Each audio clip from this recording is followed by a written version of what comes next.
আজকের আলোচনার বিষয় হলো চাপ বলয় ও বায়ু প্রবাহ। তোমাদের বইতে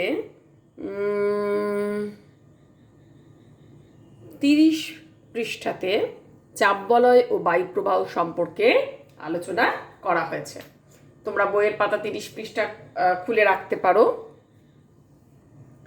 আচ্ছা, এই চাপ বলয় ও বায়ু প্রবাহ, চাপ বলয় এবং বায়ু প্রবাহ অর্থাৎ বাতাসের প্রবাহ আর চাপ বলয়, বলয় মানে বৃত্তাকার, সে চাপের মানে পৃথিবী যে গোলাকার পৃথিবীর কোথায় কি ধরনের চাপ রয়েছে সেই সম্পর্কিত বিবরণ। এখন সমুদ্র সমতল থেকে ভূমির উচ্চতা, বায়ুমণ্ডলের তাপমাত্রা, বাতাসে জলীয় বাষ্পের পরিমাণ অনুসারে ভূপৃষ্ঠের বিভিন্ন স্থানের বায়ুমণ্ডলে কোথাও উচ্চচাপ কোথাও নিম্নচাপ লক্ষ্য করা যায়। পৃথিবীর আকৃতি গোলাকার বলে এই উচ্চচাপ বা নিম্নচাপ এক একটি স্থানে ভূপৃষ্ঠকে বলয়ের আকারেতে বেষ্টন করে অবস্থান করছে। অর্থাৎ পৃথিবী যে গোল, এই গোলাকার পৃথিবীর মাঝখান দিয়ে গেছে নিরক্ষরেখা, নিরক্ষরেখাকে কেন্দ্র করে দেখা যাবে এই রকমভাবে বলয়ের আকারে তোমার অবস্থান করছে এই চাপের পৃথিবীর বায়ুমণ্ডলের চাপ বেষ্টন করে রয়েছে, তাই একে চাপ বলয় বা প্রেসার বেল্ট বলা হয়। এখন ভূপৃষ্ঠে মোট 7টি চাপ বলয় রয়েছে, 7টি চাপ বলয় রয়েছে ভূপৃষ্ঠেতে মোট। এক নম্বর কি? এক নম্বর হচ্ছে পৃথিবীর যে নিরক্ষরেখা রয়েছে, নিরক্ষরেখা পৃথিবীর মাঝখান বরাবর পূর্ব থেকে পশ্চিমে বিস্তৃত, যার মান হচ্ছে 0 ডিগ্রি। এই নিরক্ষরেখাকে কেন্দ্র করে দেখা যায় 5 ডিগ্রি, মানে নিরক্ষরেখার 0 ডিগ্রি থেকে 5 ডিগ্রি অক্ষরেখা, অর্থাৎ এই অংশ যদি 5 ডিগ্রি সাপোজ ধরো, এটাকে যদি 5 ডিগ্রি ধরি, আবার এই অংশ 5 ডিগ্রি দক্ষিণ, 5 ডিগ্রি দক্ষিণ, এই যে অংশটা, এই অংশটার মধ্যে এই জায়গায় সূর্যের আলো, এটা যদি সূর্য হয়, সূর্যের আলো খুব লম্বভাবে পতিত হয়। ফলে লম্বভাবে পতিত হলে কি হয়, এই স্থানেতে সূর্যের আলো যখনই লম্বভাবে পতিত হয় তখনই দেখা যায় তাপমাত্রার পরিমাণ এখানেতে বেশি থাকে। ফলে এই অংশে, এই নিরক্ষীয় অঞ্চলে যে চাপ সৃষ্টি হয় সেই চাপটি হচ্ছে নিরক্ষীয় নিম্নচাপ বলয়। অর্থাৎ যে 7টা চাপ বলয় রয়েছে তার মধ্যে নাম্বার 1, এটাকে যদি 1 ধরি, তাহলে 1 হচ্ছে নিরক্ষীয় নিম্নচাপ বলয়, 1 নম্বর বলয়, নিরক্ষীয় নিম্নচাপ বলয়। তারপরে যদি 2 নম্বর ধরা যায়, 2 হচ্ছে, না এটা 1, 2 নম্বর হচ্ছে তোমার কর্কটীয় উচ্চচাপ বলয়। 7টা চাপ বলয়ের মধ্যে 2 হচ্ছে কর্কটীয় উচ্চচাপ বলয়। 3ও হচ্ছে তাই, উচ্চচাপই থাকছে 3, মকরীয় উচ্চচাপ বলয়। 3 নম্বর হচ্ছে মকরীয় উচ্চচাপ বলয় 3। 4 হচ্ছে সুমেরু বৃত্তের নিম্নচাপ বলয় বা সুমেরু বৃত্ত প্রদেশীয় নিম্নচাপ বলয়। সুমেরু বৃত্ত প্রদেশীয় নিম্নচাপ বলয়, সুমেরু বৃত্ত প্রদেশীয় নিম্নচাপ বলয়। 4 এটা 4। 5 হচ্ছে কুমেরু বৃত্ত প্রদেশীয় নিম্নচাপ বলয়। 6 সুমেরু উচ্চচাপ বলয়, সুমেরু উচ্চচাপ বলয়। 7 কুমেরু উচ্চচাপ বলয়। তাহলে সমগ্র পৃথিবীটাকে 7টি, এই যে পৃথিবী যে গোলাকার পৃথিবীটাকে 7টা চাপ বলয়ে ভাগ করা হয়েছে। 7টা চাপ বলয় এখানেতে রয়েছে, অর্থাৎ সমগ্র পৃথিবী জুড়ে বায়ুর চাপ বলয় রয়েছে 7টি, তার অর্থ হচ্ছে একটু সোজাভাবে যদি বলা যায়, চাদরের মতো মোড়া রয়েছে সমগ্র পৃথিবীটা। মানে বায়ুমণ্ডলের চাদর যেমন পৃথিবী আমাদের খাটের ওপর বিছানার চাদর পাতা থাকে, ঠিক সেরকম পৃথিবী পৃষ্ঠের ওপর একটি চাদর পাতা রয়েছে, সেই চাদরটি হচ্ছে বায়ুমণ্ডলের চাদর। ফলে এই বায়ুমণ্ডলের চাদর মোড়া থাকার জন্য এর একটা ওজন রয়েছে। বায়ু পৃথিবী পৃষ্ঠে যে চাপ দেয়, এই চাপই হচ্ছে বাতাসের চাপ। অর্থাৎ যে ওজনটা, যে চাপটা পৃথিবীর ওপরে বায়ুমণ্ডল দিচ্ছে, সেটাই হচ্ছে চাপ। এখন সেই চাপ অনুযায়ী পৃথিবীটাকে 7টা চাপ বলয়ে ভাগ করা হয়েছে। 1 নিরক্ষীয় নিম্নচাপ বলয়, 2 কর্কটীয় উচ্চচাপ বলয়, 3 মকরীয় উচ্চচাপ বলয়, 4 সুমেরু বৃত্তপ্রদেশীয় নিম্নচাপ বলয়, 5 কুমেরু বৃত্তপ্রদেশীয় নিম্নচাপ বলয়, 6 সুমেরু উচ্চচাপ বলয়, 7 কুমেরু উচ্চচাপ বলয়। এখন প্রশ্ন হতে পারে, কোথাও নিম্ন লিখছে কোথাও উচ্চ, আবার নিম্ন লিখছে আবার উচ্চ, এরকম কেন? তাহলে এই কারণগুলো জানার জন্য আমাদের একটু বিস্তারিতভাবে আলোচনার প্রয়োজন। তাহলে এবারে চলে আসি আমরা গোলাকার পৃথিবীতে। গোলাকার পৃথিবীর মাঝখান বরাবর রয়েছে নিরক্ষরেখা, ঠিক আছে? এই নিরক্ষরেখাতে যে চাপটি রয়েছে সেটা হচ্ছে নিরক্ষীয় নিম্নচাপ বলয়। এটা দিয়ে আমাদের শুরু করছি। কেন চাপটা নিম্ন? নিম্ন মানে কম, বাতাসের চাপটা এখানেতে কেন কম? না, নিম্নচাপ এখানেতে দেখা যাচ্ছে এই জন্য কম, বাতাসের চাপ বা ওজন, বায়ুর ওজনটা এই জন্য কম। সূর্যের আলো কি করে, পৃথিবী পৃষ্ঠের ওপর এই জায়গায়, যেহেতু পৃথিবী গোলাকার, এই অংশটার মধ্যে লম্বভাবে পতিত হয়। এখন লম্বভাবে পতিত হওয়ার ফলে এখানকার বাতাস সারা বছর ধরে, এই জায়গাটার বাতাস সারা বছর ধরে উত্তপ্ত থাকে। 0 ডিগ্রি থেকে 5 ডিগ্রি উত্তর এবং 5 ডিগ্রি, সরি এটা উত্তর লিখে ফেলেছি, 5 ডিগ্রি দক্ষিণ এবং 5 ডিগ্রি উত্তর। অর্থাৎ এই যে অংশটা, এই অংশটাতে সূর্যের আলো লম্বভাবে পতিত হয়। এখানে লো প্রেসার হয়ে গেছে, এই জায়গাটা লো প্রেসার মানে নিম্নচাপ এই জায়গাটায়, তার কারণ সূর্যের আলো এখানে লম্বভাবে পড়ে। এবার লম্বভাবে পড়লে কি হচ্ছে না, এই অংশটাতে জলাভাগের পরিমাণ অনেক বেশি। পৃথিবীর এই যে জায়গাটা, এই জায়গায় জলের পরিমাণ বেশি থাকার জন্য সূর্যের আলো যখন এখানে লম্বভাবে পতিত হয়, তখন কি হয়, তখন সেই জায়গার জল বাষ্পীভূত হয়ে ওপরে উঠে যায়। অর্থাৎ সেই জায়গার জলাভাগ গরম হয়, উষ্ণ হয় এবং জলীয় বাষ্প ধারণ ক্ষমতা বেড়ে যায়। এবং উষ্ণ যখনই জল হয়ে যাচ্ছে, সেখানকার বাতাসও উষ্ণ হচ্ছে। ফলে বাতাস উষ্ণ হওয়ার জন্য সেখানে বাতাসের ঘনত্ব কম হয়ে যায়। ঘনত্ব যখনই কম হয়ে যাচ্ছে, তখন সেটা হালকা হয়ে যায় বাতাস। এখানটার বাতাস যখনই গরম হয়ে যাচ্ছে, ঘনত্ব কমে যাচ্ছে, তখন তার ধর্ম হচ্ছে হালকা হয়ে যাওয়া। হালকা হলে সে কি করছে, ওপরের দিকে উঠে চলে যায়। হালকা হয়ে সে ওপরের দিকে উঠে চলে যায়। কেন না, হালকা বাতাস প্রসারিত হয়, ওপরের দিকে উঠে চলে যায়। যেমন দেখো, যদি মা ভাত বসান, হাঁড়িতে যখন জল ফোটে, জল বাষ্পীভূত হয়ে টকবক টকবক ফুটতে থাকলে সেই বাষ্পীভূত জলীয় বাষ্প কি হয়, ওপরের দিকে উঠে যায়। দেখবে বাষ্পটা ওপরের দিকে ওঠে, কেন? সেটা হালকা হয়ে যায়, জলীয় বাষ্পযুক্ত বাতাস এটা। ফলে তখন দেখা যায় এটা ওপর প্রসারিত হয়ে যায়, ওপরের দিকে উঠে যায়। ঠিক এক্ষেত্রেও ঠিক তাই, এখানের বাতাস উত্তপ্ত হয়ে গিয়ে ওপরের দিকে ঊর্ধ্বগামী হয়ে গেছে, প্রসারিত হয়ে ঊর্ধ্বগামী হয়ে যায়। এবং এই ঊর্ধ্বগামী হয়ে যাওয়ার পরে কি হয়, পৃথিবীর আবর্তন গতি রয়েছে। আবর্তন গতির অর্থ হচ্ছে পৃথিবী পশ্চিম থেকে পূর্ব দিকে এইভাবে ঘুরে চলেছে ননস্টপ, নিজ মেরুরেখার ওপরে, নিজ অক্ষের চারিদিকে ঘুরে চলেছে। ফলে এইভাবে ঘুরতে ঘুরতে কি হয়, এখানকার বাতাস, এই নিম্নচাপযুক্ত বাতাস, এখানকার গরম বাতাস ওপরের দিকে উঠে ছিটকে যায়, আবার নিচের দিকে এখানে অর্থাৎ কিছুটা উত্তরে চলে যায়, আবার দক্ষিণে চলে আসে। উত্তর দক্ষিণে এই বাতাস ওপরের দিকে ছিটকে যায়। ফলে এই অঞ্চলে তখন কি হয়, বাতাসের পরিমাণটা কমে যায়। আর কমে গেলেই এখানে কি তৈরি হয়ে যাচ্ছে, এই অংশতে এল অর্থাৎ লো প্রেসার তৈরি হয়ে যাচ্ছে। এই যে জায়গাটা, এই অংশটাতে লো প্রেসার, অর্থাৎ তখন আমরা বলছি নিরক্ষীয় নিম্নচাপ বলয়। অর্থাৎ বায়ুমণ্ডলের এই জায়গার চাপটা অনেক কম থাকে, তখন বাতাসের ওজনটা অনেক কম থাকে। তার কারণই হচ্ছে সূর্যের আলো এখানেতে লম্বভাবে পতিত হচ্ছে।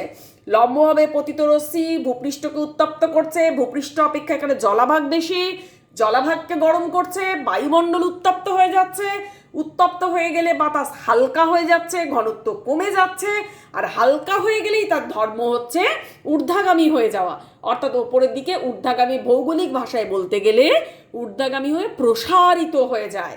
ফলে এটা কি হচ্ছে, ওপরের দিকে ঊর্ধ্বগামী হয়ে প্রসারিত হয়ে যাচ্ছে। তার সাথে সাথে কি হচ্ছে, ননস্টপ পৃথিবী ঘুরে যাচ্ছে। পৃথিবী তো থেমে নেই, পৃথিবী পশ্চিম থেকে পূর্ব দিকে অনবরত ঘুরে যাচ্ছে। সেই ঘূর্ণনের জন্য, অর্থাৎ পৃথিবীর আবর্তন গতি যাকে আমরা বলছি, সেই আবর্তন গতিবেগের জন্য এখানকার বাতাস ওপরের দিকে গিয়ে উত্তরে, আবার নিচের দিকে গিয়ে দক্ষিণে ছিটকে চলে আসছে। ফলে কি হয়ে যাচ্ছে, উত্তর দক্ষিণে ছিটকে চলে আসছে। ফলে এখানকার বায়ু, তখন বায়ুর পরিমাণটা অনেক বেশি এই অঞ্চলে কমে যাচ্ছে, যা নিরক্ষীয় নিম্নচাপ বলয় হিসেবে পরিচিত। এই গেল এটা নিরক্ষীয় নিম্নচাপ বলয় সম্পর্কে জানলাম আমরা। পরে পরে আমরা সব কর্কটীয় কেন উচ্চচাপ হয়েছে, মকরীয় কেন উচ্চচাপ হয়েছে, সুমেরুবৃত্ত প্রদেশীয় কেন নিম্নচাপ ইত্যাদি সমস্ত সম্পর্কে ধীরে ধীরে আলোচনা করব। এবারে এই প্রসঙ্গে একটা জিনিস আসি, এখানে একটি শব্দ শুনে রাখো, ইন্টারট্রপিক্যাল কনভারজেন্স, ITC, ইন্টারট্রপিক্যাল কনভারজেন্স। বলি সেটা কি জিনিস, এটা একটু মুছে দিই আগে।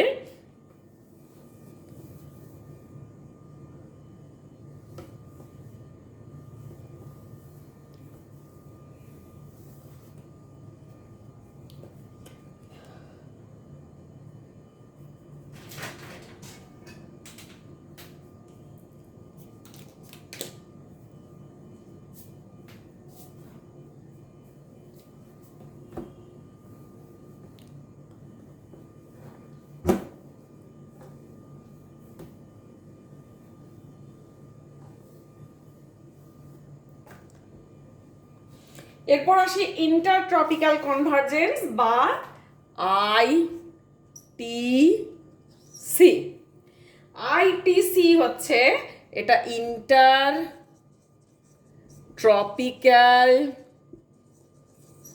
সি ফর কনভারজেন্স,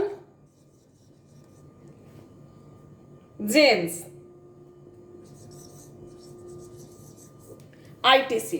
এখন এই যে ইন্টারট্রপিক্যাল কনভারজেন্স বলছি, নিরক্ষীয় অঞ্চলে কি হয়, উত্তর দিক থেকে এক বাতাস আসে, উত্তর বাতাসের ধর্ম হচ্ছে, তোমরা পরের দিকে জানবে, বায়ু প্রবাহ, এই যে আমি লিখেছি বায়ু কিভাবে প্রবাহিত হয় এই সম্পর্কে বলবো, তার আগে একটু জেনে রাখো, উত্তর দিক থেকে যখন বাতাস আসে, উত্তর পূর্ব দিক থেকে একটা, এখানেতে এই অঞ্চলেতে উত্তর পূর্ব দিক থেকে একটা বাতাস আসে, দাঁড়াও, উত্তর প্লাস পূর্ব দিক থেকে বাতাস যে দিক থেকে আসে সেই দিক অনুসারে নামকরণ করা হয়। আবার দক্ষিণ দিক থেকে একটা বাতাস যায় এইভাবে এই অংশটাতে। এখন এই উত্তর দিক থেকে যখন বাতাসটি আসে, সেটি হচ্ছে, তার নাম হচ্ছে উত্তর পূর্ব আয়ন বায়ু। এই যে বাতাসটা আসছে, এটা হচ্ছে উত্তর দিক থেকে আসছে প্লাস পূর্ব দিক থেকে আসছে, উত্তর পূর্ব, এইটুকু জেনে রাখো। পরে কেন আয়ন বায়ু বলা হচ্ছে বলবো, উত্তর পূর্ব আয়ন বায়ু হলো। আর দক্ষিণ দিক থেকে যেটা আসে, দক্ষিণ থেকে আসছে বলে দক্ষিণ পূর্ব থেকে দক্ষিণ পূর্ব আয়ন বায়ু এই স্থানটার দিকে ছুটে আসে। কেন ছুটে আসে এই স্থানটার দিকে, এখানে কি দেখলাম আমরা, লো প্রেসার হয়ে গেছে, অর্থাৎ নিম্নচাপ হয়ে গেছে এখানে। কেন, এখানে বাতাস গরম হয়ে গেছে, গরম হয়ে গিয়ে উত্তপ্ত হয়েছে, সোজা ওপরের দিকে উঠে চলে গেছে। ফলে স্থানটা কোনো জায়গা বায়ুশূন্য অবস্থায় থাকে না। ফলে এই স্থান পূরণ করার জন্য পাশাপাশি যে ঠান্ডা জায়গা থাকে, তুলনামূলক এর থেকে যে শীতল জায়গা, সেই শীতল জায়গার বাতাস ভারী হয়, উচ্চচাপযুক্ত বাতাস হয়, সেই ঠান্ডা বাতাস এই স্থানটা পূরণ করার জন্য ছুটে আসে। ফলে উত্তর থেকে একটা বাতাস আসে, উত্তর আর পূর্ব দিক থেকে উত্তর পূর্বায়ন বায়ু, দক্ষিণ থেকে একটা বাতাস আসে দক্ষিণ পূর্ব দিক থেকে দক্ষিণ পূর্বায়ন বায়ু, এই স্থানটার দিকে এখানটাতে ছুটে যায়। ফলে এই দুটো বাতাস যখন দেখা যায় মুখোমুখি হয়, তখন বায়ুমণ্ডলে একটা আলোড়ন চলে। অর্থাৎ এই যে নিম্নচাপটা হয়েছে এই জায়গায়, এই অংশে যে নিম্নচাপটা আছে, ধরো এটা নিম্নচাপ, এই অংশটা নিম্নচাপ রয়েছে, এই বাতাসটা এখান থেকে আসছে, এই বাতাসটা এখানে যাচ্ছে এই নিম্নচাপের দিকে, আবার এখানে আসছে, আবার এটা যাচ্ছে, এখানেতে এইটা আসছে এই নিম্নচাপের দিকে, এই অংশ থেকে দক্ষিণ থেকে এই অংশটা যাচ্ছে। ফলে এই যে অংশটা, এই জায়গায় একটা প্রচণ্ড একটা আলোড়ন তৈরি হয়। কেন আলোড়ন তৈরি হয়? দুটো পাশ থেকে দুটো বাতাস এসে এখানে ধাক্কা লাগছে, বুঝতে পারছো তো? এই রকমভাবে দুটো পাশ থেকে দুটো বাতাস এসে এই জায়গায় একটা ধাক্কা সৃষ্টি করছে, ফলে এই অংশটা একটা আলোড়ন সৃষ্টি হয়। এই উভয় ক্রান্তীয় অঞ্চলের মাঝখানে এই পরস্পরের একটা আলোড়ন সৃষ্টি হওয়ার ফলে বাতাস প্রবাহিত হওয়ার পথে একটা ব্যাঘাত তৈরি হয়। দুটো বাতাস যখন দুপাশ থেকে আসছে এরকমভাবে, এই জায়গায় মিশে যাচ্ছে দুটো বাতাস এসে এইরকমভাবে, তখন এখানে একটা ব্যাঘাত তৈরি হয়ে যাচ্ছে, একটা আলোড়ন সৃষ্টি হয়ে যাচ্ছে। তার ফলে কি হয়ে যাচ্ছে, এই অঞ্চলের মাঝখানে এই বাতাসের পরস্পর মিলনকে বলা হচ্ছে ইন্টারট্রপিক্যাল কনভার্জেন্স বা আন্তঃক্রান্তীয় মিলন, ITC বা আন্তঃক্রান্তীয় মিলন, আন্তঃক্রান্তীয় মিলন বা ইন্টারট্রপিক্যাল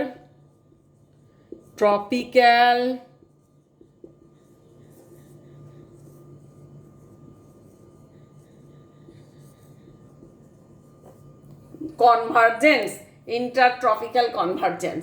অর্থাৎ দুটো বাতাস পরস্পরের দিকে এসে এই নিম্নচাপ কেন্দ্রটার দিকে আসে, ছুটে আসে পূরণ করার জন্য। ফলে দুটো যখন মিলন হয়ে যাচ্ছে, এখানে একটা ব্যাঘাত তৈরি হচ্ছে এরকমভাবে। ফলে এই অংশটায় উভয় বাতাসের মিলনস্থলে এই ITC সৃষ্টি হয়ে থাকে, যা ইন্টারট্রপিক্যাল কনভার্জেন্স নামে পরিচিত ছিল। আগে কিরকম ব্যাপারটা ছিল?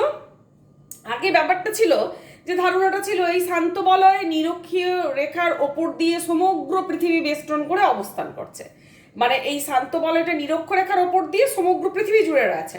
কিন্তু বর্তমানে দেখা যাচ্ছে এই শান্ত বলয় স্থানে স্থানে বিচ্ছিন্ন হয়ে অবস্থান করছে। অর্থাৎ কোনো কোনো জায়গায় মানে দেখতে খানিকটা কিরকম হয়ে যায়, এই জায়গাগুলো খানিকটা মানে এরকমভাবে বিচ্ছিন্নভাবে থাকে। অর্থাৎ সব জায়গায় শান্ত বলয়টা থাকে না। এটা নিরক্ষীয় অঞ্চলটাকে আমি যদি গোলাকার পৃথিবীর এই রকম বরাবর ধরি, এই জায়গা বরাবর এই অংশটাতে দেখা যায় এটা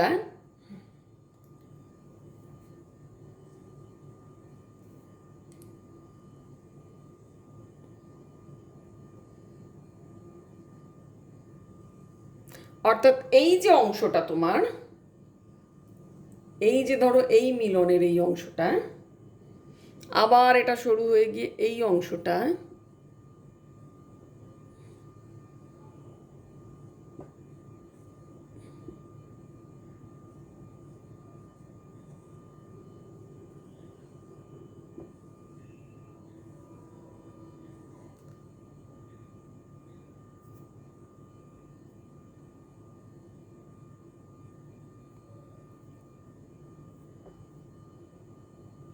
এইরকম হয়ে যায়। অর্থাৎ দেখতে খানিকটাই তোমার এরকম তীরের বাতাসের প্রবাহটা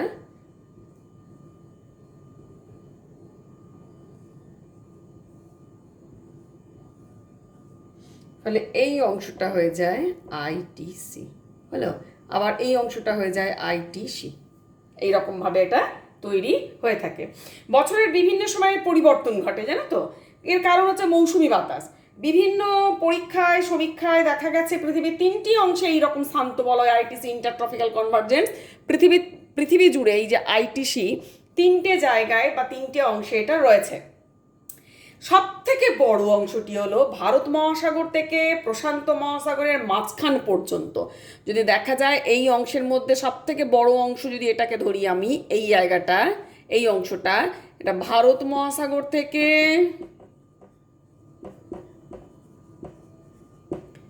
প্রশান্ত মহাসাগরের মাঝখান পর্যন্ত।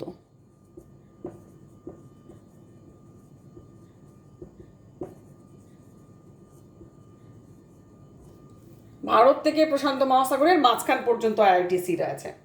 আর দুটো অংশ যেটা রয়েছে, এই অংশটা যদি ধরি আমি, এই অংশটা, এই যে একটা অংশ, এই অংশটা হচ্ছে দুটো অংশের মধ্যে এই অংশটা যদি আমি ধরি, এই অংশটা রয়েছে তোমার আফ্রিকা যে রয়েছে, এই দুটো এই আফ্রিকার পশ্চিমে আটলান্টিক মহাসাগরের ওপর পর্যন্ত। অর্থাৎ এই অংশটা হচ্ছে আফ্রিকার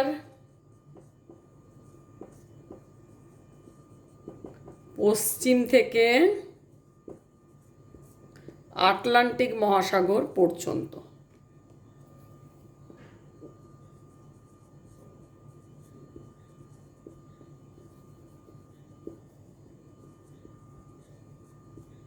আটলান্টিক মহাসাগর পর্যন্ত। আর 3 নম্বর হচ্ছে দক্ষিণ আমেরিকার পশ্চিম থেকে প্রশান্ত মহাসাগরের ওপর পর্যন্ত। এই যে অংশটা 3 নম্বর দেখি, যদি এটাকে যদি 3 ধরি আমি, দক্ষিণ আমেরিকার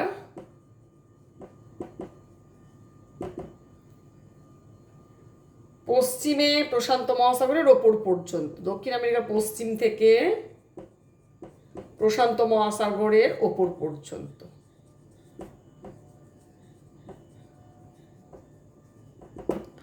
ওপর পর্যন্ত, তাহলে 3টে ভাগে কিন্তু ভাগ হয়ে যাচ্ছে আইটিসি। এখানের আইটিসি সব থেকে বড়, ভারত মহাসাগর থেকে প্রশান্ত মহাসাগর। এই আইটিসি বা শান্ত বলয়টা রয়েছে তোমার আফ্রিকার পশ্চিম থেকে আটলান্টিক মহাসাগর পর্যন্ত। আর 3 নম্বর আইটিসিটা হচ্ছে তোমার দক্ষিণ আমেরিকার পশ্চিম থেকে প্রশান্ত মহাসাগরের ওপর পর্যন্ত। এখানে সূর্যের কিরণ বা বায়ু সব সময় উত্তপ্ত হয়ে ওপরের দিকে উঠে যায়। যেহেতু এখানে তাপমাত্রাটা দেখো, যেহেতু মাঝখান বরাবর সূর্যের আলো 90 ডিগ্রি ভাবে পড়ে, আবার যদি দেখি এখানটাও ঠিক তাই, সূর্যের আলো এখানে 90 ডিগ্রি ভাবে পতিত হচ্ছে। ফলে কি হয়ে যাচ্ছে, এখানকার বাতাস গরম হয়ে যাচ্ছে, ওপরের দিকে উঠে যাচ্ছে। এই জায়গার বাতাস গরম হয়ে গিয়ে ওপরের দিকে উঠে যাচ্ছে, উঠে গিয়ে এই জায়গাটা প্রচণ্ড উত্তপ্ত হয়ে থাকছে, অর্থাৎ তাপমাত্রা এই 0 ডিগ্রিতে বেশি থাকছে। এই যে এই জায়গা বরাবর এখানটাতে, এই অংশটাতে আইটিসি, যেমন এই আইটিসি,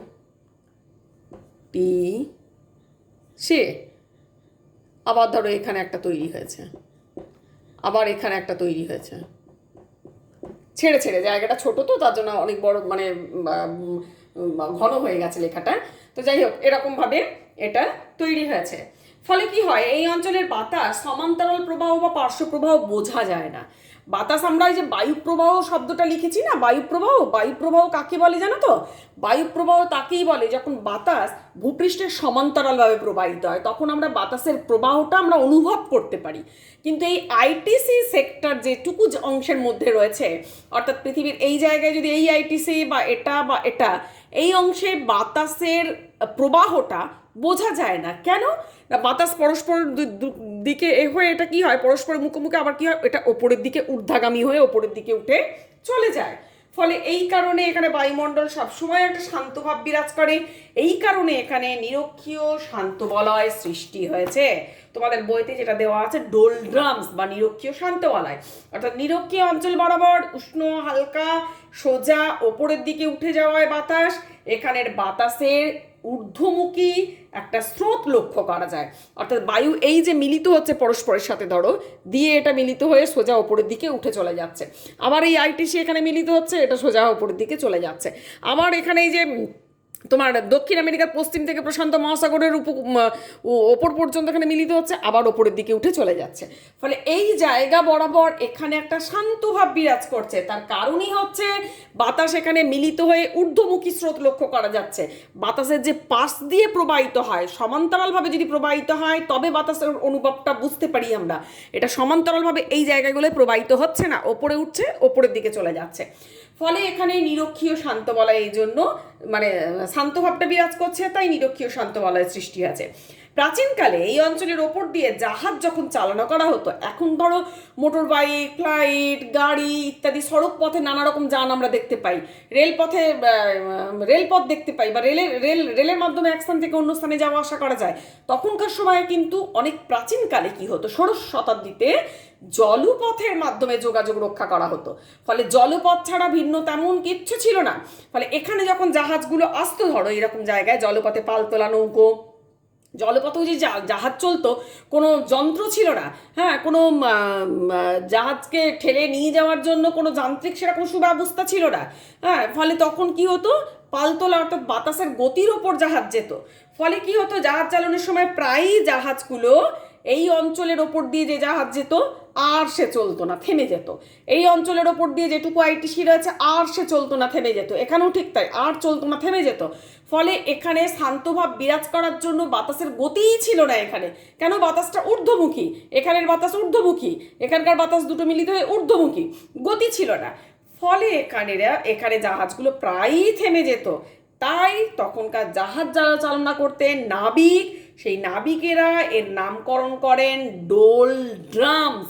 অর্থাৎ এই জায়গাগুলোকে নাবিকেরা বলে থাকেন, এই অংশগুলোকে ডোল ড্রামস। এই জায়গাটাকে নাবিকেরা বলেন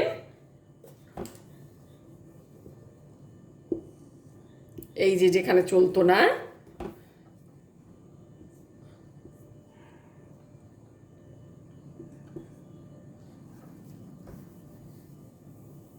ডোল ড্রামস। দাঁড়াও লিখি।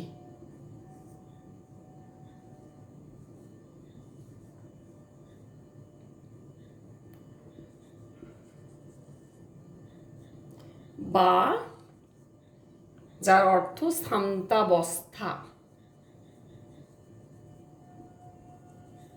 শান্তাবস্থা হলো।